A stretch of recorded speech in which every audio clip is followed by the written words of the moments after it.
everyone. Welcome back to the show. I'm Emma, and today, Mike and I are really excited to dive into a topic that's, well, kind of underrated, but super important if you're looking to feel more at ease in English conversations. Hello, guys. Today's topic is small talk. I know, small talk can sometimes feel, awkward or maybe a little pointless. But honestly, it's one of those things that can actually make or break first impressions, especially if you're meeting someone new or even just trying to start a friendly chat. Yep.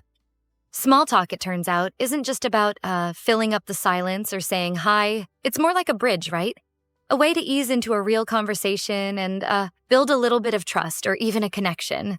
And that connection part is huge. I think small talk gets a bad reputation because we often think of it as, well, superficial or forced. But in reality, it's a key way to set the tone for a more relaxed conversation. Today, we're going to share some tips and phrases that make it feel way more natural and, dare I say, even fun.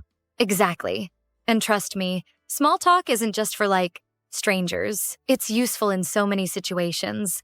Work settings, family gatherings, social events. Honestly, anywhere you want to just break the ice or ease the tension. Right. And we're going to walk you through everything from those basic opening phrases to transitioning smoothly into new topics and even how to close out a conversation without that awkward, what do I say next? By the end of this episode, you'll have a toolkit for making small talk a bit easier. And maybe, just maybe, you'll even start to enjoy it. So stay with us and let's get into it. Before we dive deeper, let's look at the key phrases for today. Key phrases. So let's start with the basics, small talk. Small talk. Mike, what is small talk? When we say small talk, we're talking about those light, casual conversations that don't really dive too deep, right? They're not meant to solve big problems or have deep emotional exchanges. Instead, small talk is just a friendly way to connect on the surface. Exactly. Small talk is like a social tool, you know? It's a way to break the ice with someone new or keep things friendly and comfortable in any kind of setting. Whether it's at work, a party, or even just waiting in line somewhere. Think of it as a way to, warm up the conversation. Right. And a lot of people underestimate how powerful it can be. Small talk can actually help you feel more at ease, and it makes the other person feel valued too. I mean, even a simple comment about the weather or a compliment can be enough to create a positive vibe. So, when we say small talk, we're really talking about those initial, low-pressure conversations that open the door to a friendly exchange. Nothing too serious, but something that lets people know, hey, I'm open to chatting. All right, so now that we've got a sense of what small talk is, let's go over some foundational small talk phrases and concepts that can help make it easier and a bit more natural. Right. Because there are actually a few different elements to small talk that can make the whole thing flow more smoothly. Let's start with one of the most important ones, the icebreaker. Ah, yes, the good old icebreaker. So an icebreaker is basically just a phrase or question that you use to get the conversation started. It's like the opener, right? Something simple like, I love your sweater. Where'd you get it? Or even, what a beautiful day, isn't it? Exactly. The goal with an icebreaker is just to, break the initial tension or awkwardness. It doesn't have to be anything too deep, just a friendly comment that lets the other person know you're interested in talking. Then there's something called transitioning. This is when you move from one topic to another to keep the conversation going. Like say you start with the weather, and then you smoothly shift to asking about weekend plans or something you both might have in common. Right. Transitioning keeps things flowing so that the conversation doesn't feel, stuck. And honestly, one of the easiest ways to transition is to pick up on something the other person just said and build on it. And last, but definitely not least, are sign-offs. These are ways to wrap up the conversation naturally. You know, sometimes it's tricky to end things without it feeling sudden. But phrases like, well, it was great chatting with you, or I'll let you get back to it, make it polite and clear that you're wrapping up. Yeah, sign-offs are super handy because, let's face it, sometimes you want to end the conversation without any weird pauses or awkwardness. So those are our main elements: icebreakers, transitioning, and sign-offs. Once you've got a handle on these, small talk becomes a lot less intimidating. Definitely. And we're going to give some examples throughout the episode so you can see how they work in real conversations. All right, so let's talk about why small talk actually matters. You know, some people think it's just a filler conversation, right? But small talk is actually a really important skill, especially in English-speaking cultures. Why small talk is important. Yeah, totally. Small talk is like a social glue. It helps us build rapport with people and makes those first encounters less tense or, awkward. Like, think about it. When you meet someone new, a little small talk can instantly make things feel more relaxed. And it's not just for new people either. Small talk can be a great way to check in with colleagues at work, stay friendly with neighbors, or even start conversations at social events. It's just one of those things that makes people feel comfortable around each other. Plus, small talk is a big part of culture in English-speaking countries. So if you're trying to get more comfortable in English, mastering small talk can actually help you understand the rhythm and flow of everyday conversation. Right. And I think it's also worth mentioning that small talk can sometimes lead to really meaningful conversations. Like, you never know. A simple chat about the weather could end up with you finding out you have a shared hobby or a similar background. Yeah, I think we've all had moments where a casual conversation turned into something much more interesting. So don't underestimate the power of small talk. It's kind of like opening the door to new connections. Exactly. So, small talk isn't just about filling time. It's a way to build connections, make others feel comfortable, and who knows, maybe even make a friend along the way. So, speaking of small talk leading to something more, I actually have a story about this. So a few months ago, I was at this work event, and there were all these people I didn't know. It was, a bit intimidating. Yeah. Right? So I was kind of just standing there trying to figure out how to start a conversation with someone. Then I noticed this guy nearby holding a drink that looked kind of fancy. So I just went for it and said something like, "Hey, that drink looks fancy. What is it?" Just a quick icebreaker. Nice move. Yeah. And turns out he was actually one of the event organizers. We ended up chatting not just about the event, but also about our work, travel spots we like, favorite foods, all kinds of stuff. It went from casual small talk to a really engaging conversation. Yep, it's funny how that can happen. And the best part? We actually kept in touch after the event. Later on, he even introduced me to a few people in my industry who've been super helpful with my career. All from that one little comment about his drink. Wow, that's awesome. Just goes to show, huh? Exactly. So even though it was just a tiny bit of small talk, it led to something really meaningful. And that's why I think small talk is totally worth it, even if it feels awkward at first. Small talk in informal and formal setting. All right, so let's talk about small talk in formal settings, like at work or maybe at a professional event.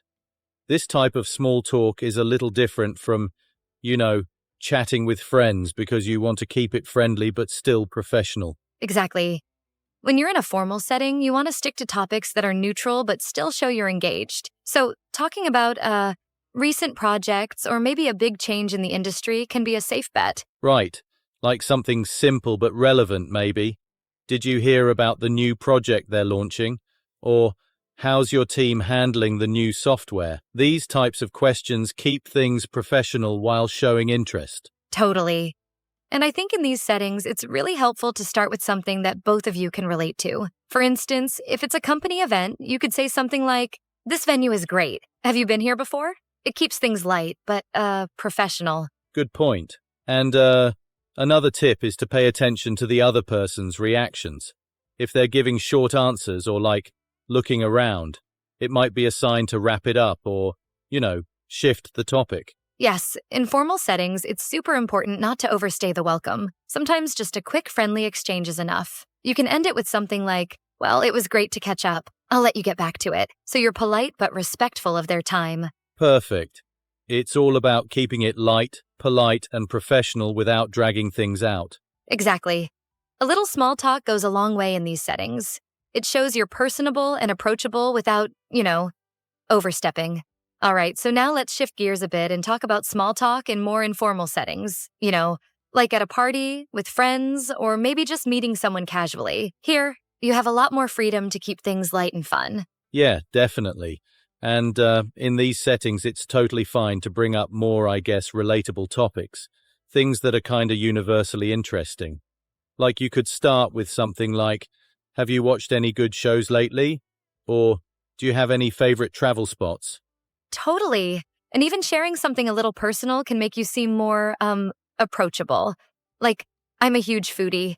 Do you know any good places to eat around here? People love to talk about things like food, movies, or travel.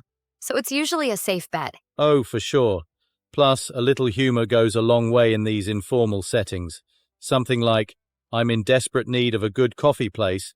Any recommendations? Can make people laugh and open up a bit. Exactly.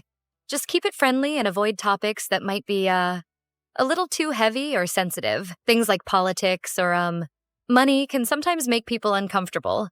So it's best to keep it light and neutral. Right. And humor is great, but it's also important to read the room.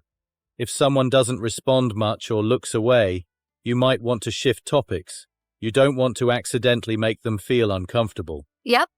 So just go with the flow and have fun with it. In informal settings, people are usually more relaxed and open to chatting. So it's a perfect time to try out some of these, easygoing small talk topics. Absolutely. Small talk in casual settings is a great way to get to know people a bit better without any pressure. So enjoy it. Tips to engage in small talks. All right. So let's dive into some tips to make small talk a bit easier and more enjoyable. These are little tricks that can really help you keep the conversation flowing naturally. Yeah. So tip number 1, observe before you speak. This just means taking a moment to notice your surroundings or even, the person you're talking to. Maybe they're wearing something interesting or there's something unique about the place you're in. Exactly. Like, if you're at a party and the room is decorated in a cool way, you could say something like, "This room is so lively. Do you come here often?" It's a simple way to start talking without jumping in too fast. Yes. And tip number 2, ask open-ended questions. Instead of questions that lead to a simple yes or no, open-ended questions encourage people to share more. Something like, I'm a huge foodie. Do you have a favorite place around here? Gives them space to actually talk about their interests. Right. It's like inviting them to open up a bit more, rather than giving a short answer. Open-ended questions make it feel like a real conversation instead of an interview. Exactly. And that brings us to tip number 3. Avoid loaded topics. You want to stick to neutral, friendly subjects, especially with people you don't know well. So things like weather, travel, or food are usually safe and relatable. Yeah, like talking about the latest movie or a recent trip can be fun and light. But bringing up more serious topics like politics or money might make things awkward or even tense. Yep. And it's all about keeping things comfortable and easygoing. Once you get a feel for what the other person is interested in, you can explore a little deeper. But it's always best to start with these, lighter, neutral topics. Totally. And remember, the goal here isn't to impress anyone. It's just to connect in a relaxed way. Small talk is meant to be easy, not stressful. Exactly. So, with these tips, observing, asking open-ended questions, and avoiding loaded topics, you'll be able to handle small talk like a pro in any setting. Techniques to keep small talks going. So, now that we've covered some tips, let's talk about a few techniques that can make small talk feel more, natural and smooth. These are little tricks to help you, connect better with the person you're talking to. Yeah, and the first technique is something called mirroring tone and language. This basically means matching the other person's energy and style of speaking. If they're upbeat, try being a bit more enthusiastic. If they're calm and reserved, maybe keep things a bit softer. Exactly. Mirroring shows you're in tune with the other person, and it doesn't mean copying them word for word or anything. It's just about adjusting your tone a bit to make the conversation flow more naturally. Right. And then there's what we call layered listening. Instead of just waiting to respond, try pausing to really think about what they said.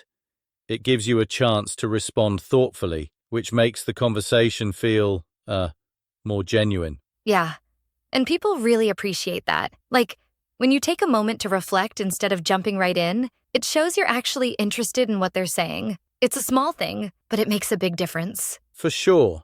And finally, we have a technique called shift to personal topics gradually. So once you've established a bit of a flow, you can start to go slightly deeper by talking about personal interests or experiences, but gradually. Exactly. So say you start with a general topic, like a recent movie. If they seem interested, you can ask if they have a favorite actor or maybe bring up a movie that means a lot to you. It's a way of slowly moving from surface-level topics to more personal ones. And by transitioning gradually, it feels more natural rather than, suddenly diving into something too deep. People are usually more comfortable opening up if they feel the conversation has built up to it. Right. So, to recap, we've got a mirroring tone, layered listening, and shifting topics gradually. These techniques make small talk feel smoother and help create a real connection. Absolutely. And the more you practice these, the easier it becomes. Soon enough, small talk won't feel forced at all. Tip of the day. All right, so it's time for our tip of the day. This is a small, practical idea you can try out to make your small talk skills even better. Yep, and today's tip is all about finding common ground.